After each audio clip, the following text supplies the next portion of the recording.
Dear students, in this video we will learn about the compound microscope. So firstly we should understand that why should we study about this compound microscope? Because this compound microscope is very widely used in different hematology experiments to understand the different morphology of blood cells and also to count the number of blood cells like RBC, WBCs and platelets. इसमें हम इसको use करते हैं.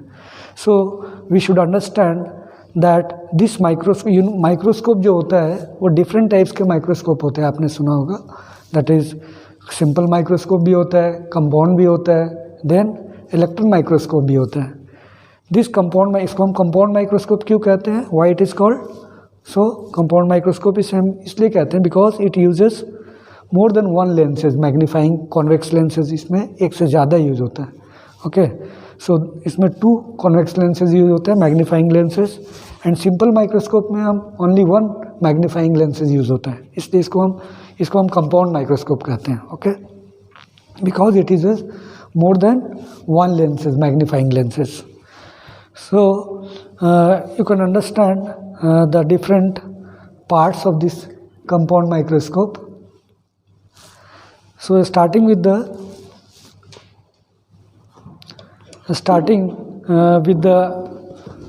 this is the eyepiece, है ना. This is called the eyepiece and you can see here जो microscope होता है कंपाउंड माइक्रोस्कोप, इसमें आपने देखा होगा किसी में एक आईपीस होता है और किसी में 2 आईपीस होते हैं.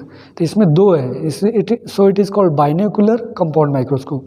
किसी में आपने देखा होगा सिर्फ सिंगल होता है, इसलिए उसको हम कहते हैं मोनोओकुलर कंपाउंड माइक्रोस्कोप. ये किस तरह का है? ये बाइनोकुलर कंपाउंड माइक्रोस्कोप है. ठीक है, तो ये आईपीस है, इसमें देखिए लेंस होता है ना, एंड इट इज़ ये इसका एक मैग्नीफाइंग पावर होता है जो इसमें इंस्क्राइब्ड होता है 10x.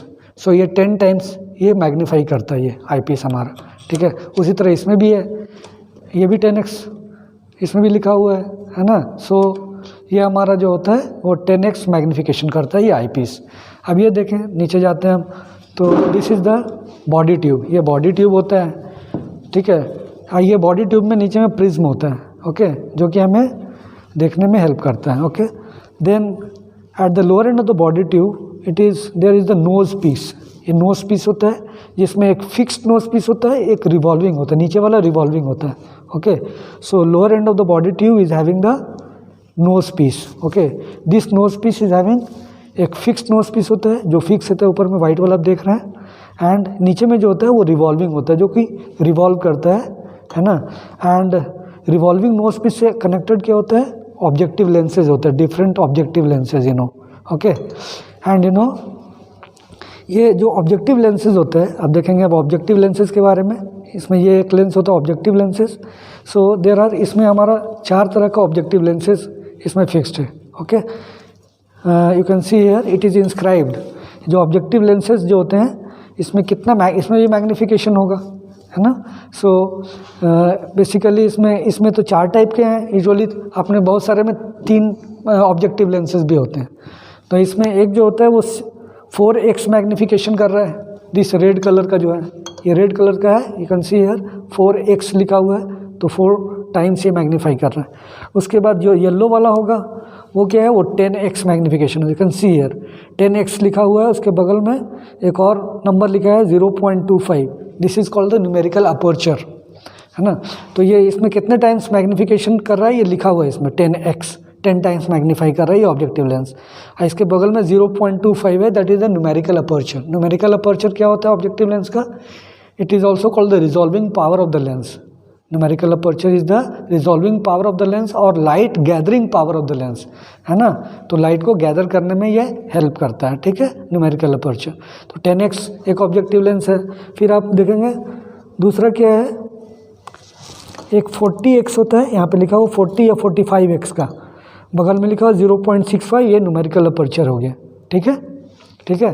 And you can see there is 100x magnification भी होता है. इसको बगल में देखिए 1.25 न्यूमेरिकल अपर्चर इसका है. So these are the sets of objective lenses. अब ये जो ऑब्जेक्टिव लेंसेज होता है हम इसको कैसे पहचानेंगे कि कौन 10x है, कौन 40x है, कौन 100x है ना. 10x को हम लो पावर ऑब्जेक्टिव भी कहते हैं. It is also called low power objective lens. 40x को या 45x को हम हाई पावर ऑब्जेक्टिव लेंस भी कहते हैं। देन 100x को हम क्या कहते हैं, ऑयल इमर्जन लेंस भी कहते हैं। ओके, बिकॉज इसमें हम एक तरह पर्टिकुलर टाइप का हम ऑयल यूज़ करते हैं, दैट इज़ द सेडरवुड ऑयल या पैराफिन ऑयल हम यूज़ करते हैं इस लेंस को जब हम यूज़ करते हैं तो।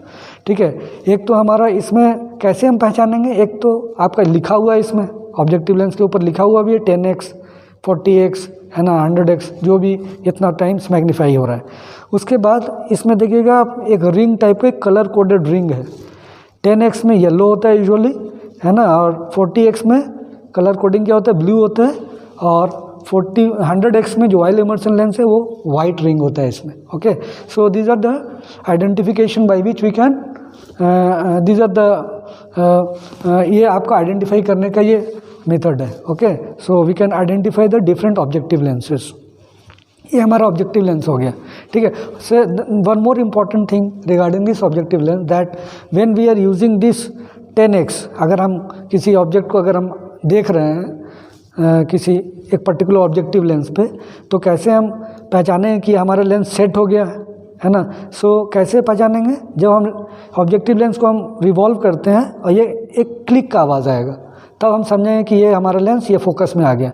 लाइक अगर हमें चेंज करना है 40x में ले जाना है तो इसको हम रिवॉल्व करेंगे और ये जब क्लिक का आवाज़ आएगा तब समझेंगे कि ये आपका सेट हो गया। Okay, so when it fixes on this objective lens there is a click sound.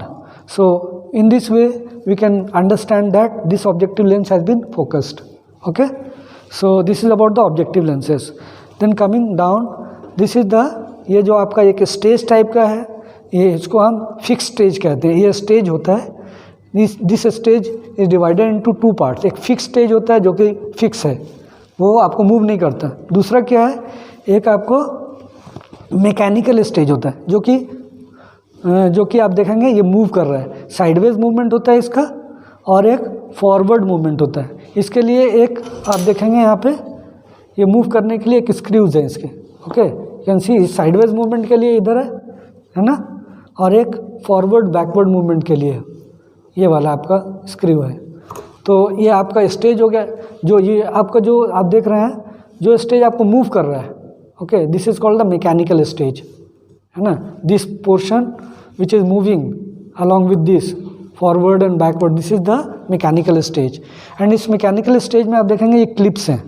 okay, to bring the, ये suppose that ये आपका slide है एक, इसको हमें इस पर फिक्स करना है ना, इसको हमें फिक्स करना अगर है तो इस तरह से ये क्लिप्स होते हैं इसमें एक ये देखेंगे स्प्रिंग से ये क्लिप होता है लगा हुआ, इसमें हम इसको फिक्स करते हैं और इसको मूव करते हैं और ये पॉइंट ऑफ फोकस में लेके आते हैं। जो आपका स्पेसिमेन है, जो आपका स्मीयर बना हुआ, उसको हम बीच में, जिस पोर्शन को आप फोकस करना चाहते हैं उसको आप बीच में लेके आते हैं। तो ये आप देखेंगे ये आपको इस तरह से सेट होता है। ये जो आपका फिक्स स्टेज है, बीच में एक अपर्चर होता है, ये अपर्चर होता है ना। You can see here this is the aperture in the fix stage. और ये स्पेसिमेन को अगर हम फिक्स करना है तो यहाँ बीच में रखते हैं इसको, जिस पार्ट ऑफ द, ये आपका suppose this is the smear, जिस पार्ट को आपको फोकस करना है ये अपर्चर के पास रखना होता है। Okay, so that it can be focused इस तरह से। So this is about the fix stage and the mechanical stage.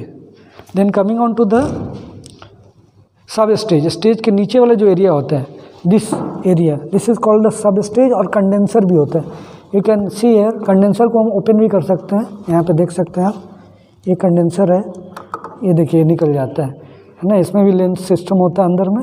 Okay, and ये कंडेंसर क्या करता है, ये लाइट को कंडेंस करता है, जो लाइट नीचे से आ रहा है उसको कंडेंस करता है ना। ये कंडेंसर हो गया। सो दिस कंडेंसर, इसमें क्या होता है, एक आइरिस डायफ्राम होता है, कितना लाइट हमें इंटर करने देना है, the amount of light which can inter, it can be regulated from this iris diaphragm. Okay, ठीक है। सो this is the condenser and the iris diaphragm. ये जो अपर्चर है जो मूव कर रहा है, जो आपको लाइट का कितना amount of light allowed which will be allowed to enter, this is regulated by this iris diaphragm. और ये आपका कंडेंसर है जो कि कंडेंस करता है लाइट को। ठीक है, ये कंडेंसर हो गया। ये कंडेंसर को आपको मूव भी कर सकते हैं ऊपर नीचे, can see here this is the screw for the condenser. ये नीचे और ऊपर हम कर सकते हैं डिपेंडिंग अपॉन द जिस टाइप का आप ऑब्जेक्टिव लेंस यूज़ कर रहे हैं। Okay, accordingly it is set, the condenser is set according to the objective lens which you will be using. Okay, then आप देखेंगे यहाँ पे ये साइड में है, यहाँ पे देखिए आप, this is the adjustment screws. एक बाहर वाला जो है ये वाला आप देख रहे हैं, this is the course adjustment screw. ये कोर्स एडजस्टमेंट स्क्रू होता है. ये क्या काम होता है, ये आपको रैपिडली मूव करने के लिए होता है. आपका स्टेज को रैपिडली हम मूव कर सकते हैं इसके थ्रू, ऊपर नीचे कर सकते हैं. फॉर फोकसिंग के लिए यूज़ होता है ना. Course adjustment screw for initial focusing के लिए होता है. देन फाइन एडजस्टमेंट स्क्रू है ना. ये फाइन एडजस्टमेंट स्क्रू आपको क्लियर विजन के लिए, बेटर विजन के लिए, बेटर फोकस के लिए ये यूज़ होता है. ठीक है. So this is the fine adjustment screw. तो कोर्स एडजस्टमेंट स्क्रू आपको इनिशियल फोकसिंग के लिए हो जाएगा. ठीक है. एंड फाइन एडजस्टमेंट स्क्रू किसके लिए होगा, fine adjustment screw for better visualisation, clear image के लिए होगा. आपको इनिशियल फोकसिंग कर लिया आपने, बेटर आपको देखना है तो फाइन एडजस्टमेंट स्क्रू हो जाएगा, इसको यूज़ करेंगे. फाइन एडजस्टमेंट स्क्रू आपको ये भी मूव करता है स्टेज को, बट बहुत स्लोली आपको मूव करता है. इट इज़ वेरी बहुत स्लोली यूज़ आपको मूव करता है इसको. Okay. Then coming on to the light source. ये लाइट सोर्स, ये जो आपका कंपाउंड माइक्रोस्कोप है, इसमें इनबिल्ट फोकसिंग सिस्टम है. इनबिल्ट आपको जो आपका लाइट सोर्स है, इट इज़ इनबिल्ट हेयर. इसमें आप देखेंगे है ना, इसके अंदर में होता है, ये कैन बी ओपनड आल्सो है ना. ये इस तरह से इसके अंदर में लाइट सोर्स होता है. ठीक है. इलेक्ट्रिकल सोर्स है ये, इस तरह से ये सेट हो जाता है. तो ये आपका लाइट सोर्स हो गया.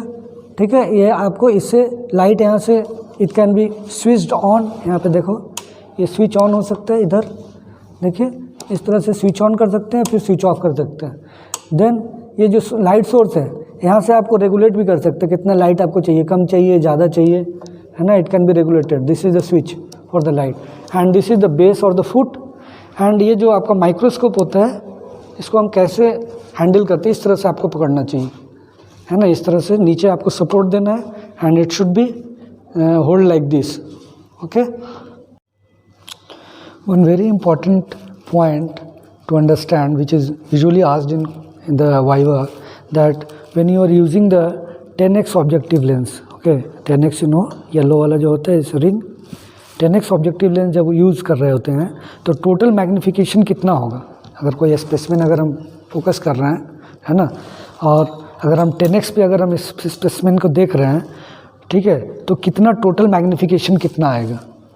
तो टोटल मैग्नीफिकेशन आपको पता है, ऑब्जेक्टिव लेंस में जितना मैग्नीफिकेशन हो रहा है, लिखा हुआ है 10 टाइम्स मैग्नीफाई होता है, 10x इसलिए कहते हैं, है ना. और ऑब्जेक्टिव आईपीस लेंस का कितना होता है, ये भी 10x होता है. तो टोटल मैग्नीफिकेशन कितना हो जाए, दोनों को मल्टीप्लाई कर देंगे, that is the 100 times magnified view मिलेगा आपको. ओके. उसी तरह जब हम 40x यूज़ करते हैं, ठीक है, 40x ऑब्जेक्टिव लेंस जब हम यूज़ कर रहे हैं, तो टोटल मैग्नीफिकेशन हमारा कितना हो जाएगा, 40x multiplied by 10x, 10 times, है ना. तो 400 टाइम्स मैग्नीफाइड व्यू मिलेगा आपको, है ना. उसी तरह जब 100x जब हम यूज़ करेंगे, 100x पे अगर हम कोई स्पेसिमेन हम फोकस कर रहे हैं, तो टोटल मैग्नीफिकेशन कितना हो जाएगा, 1000x. 100x multiplied by 10, that is 1000 times multiplied magnified view मिलेगा आपको. So we can divide this compound microscope into 4 parts basically, like it is having the support system, then illumination system, then magnifying system जिसको हम optical system भी कहते हैं, then it is also having focusing system या adjustment system भी कहते हैं. Support system में क्या आ जाएगा हमारा, एक तो बेस हो जाएगा जो फुट हो गया, फुट और base. Then it is having the, ये आपको हैंडल और आर्म हो गया जो उठाने इस तरह से हेल्प होता है इसके लिए. Then it is having the body tube, ये बॉडी ट्यूब हो गया. Then it is having the nose piece. Okay. And it is also having the stage. ये हमारा सपोर्ट सिस्टम जो हमारा फ्रेमवर्क देता है ये कंपाउंड माइक्रोस्कोप को. Then it is having the illumination system, like illumination system में लाइट सोर्स हो गया, इसमें तो इनबिल्ट है ना. लेकिन जो ओल्डर सिस्टम पहले जो आते थे कंपाउंड माइक्रोस्कोप, आपने देखा होगा उसमें एक मिरर लगा होता था.